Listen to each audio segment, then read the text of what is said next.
Hello, everybody. It is good to be here. Comedy shows are so damn important because there is just so much shit in the world trying to get you down, and you gotta fight that crap and have a laugh, you know? Like these days it seems like every single thing gives you cancer. Like I can't deal with it anymore. Every single day a new thing is added to the list. This is gonna give you cancer. That's gonna give you cancer. I used to get these psychotic emails from my dad on a weekly basis.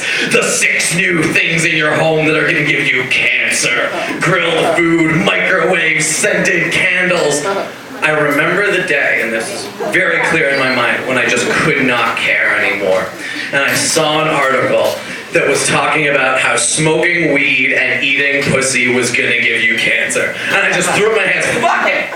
Fuck it, I'm getting cancer. This is it. I have just decided that I'm going to spend my life and just get fucking cancer. That's it. That's it for me.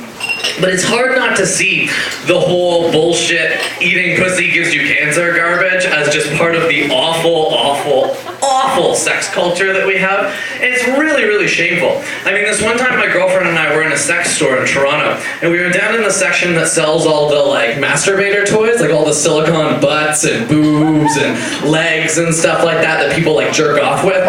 And we noticed that there was this one company that would advertise its products based on how much they weighed, and there'd be this big yellow sticker on each product that would be like 10 pounds of titties, 20 pounds of legs and ass. And this is just so bizarre, because no human being would talk about another person like that. Like, I would never see my friend Joe on the street be like, oh, Joe, you're dating someone new, how's that going? He'd be like, oh, it's great, my girlfriend's got 12.5 pounds of titties, man, it's awesome! I've heard of commodification of the human body, but that shit's fucking ridiculous. Do you know what I think would be really fun? Is if you bought all of them, and then you stitched them together into some insane Franken sex doll. And you could get every piece that you needed. Except for a face, which I think is telling. Lots of mouths, but no faces. I think that says something about what everyone's buying there at the sex store.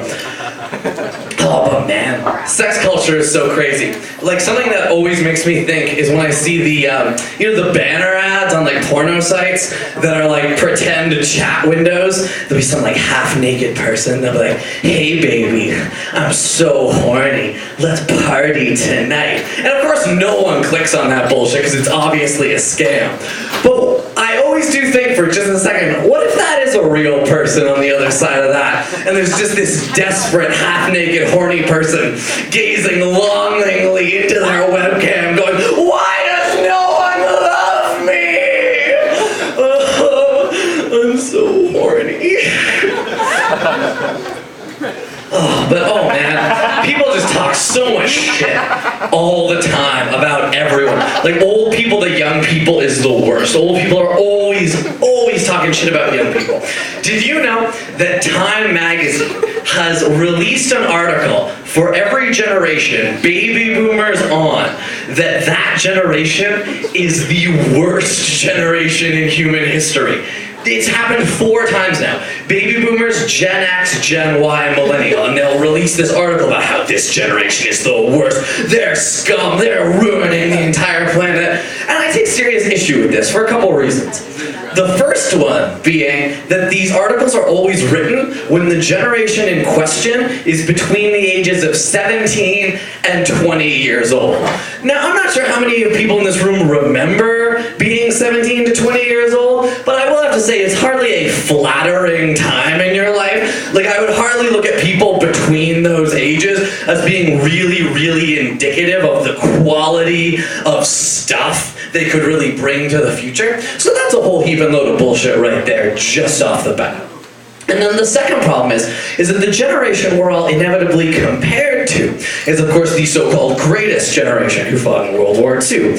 Now, they have really the most unfair advantage when it comes to talking about what generations are good and what generations are bad. Because the only person that they're ever compared to is the Nazis. Like, I'm sorry that my generation doesn't have a representation of pure evil that you can just compare me to that'll make me look great no matter what. But all you have is me, sick, perverted me. My name is Jeff Curtis, and that's my time. Thank you very much, everybody.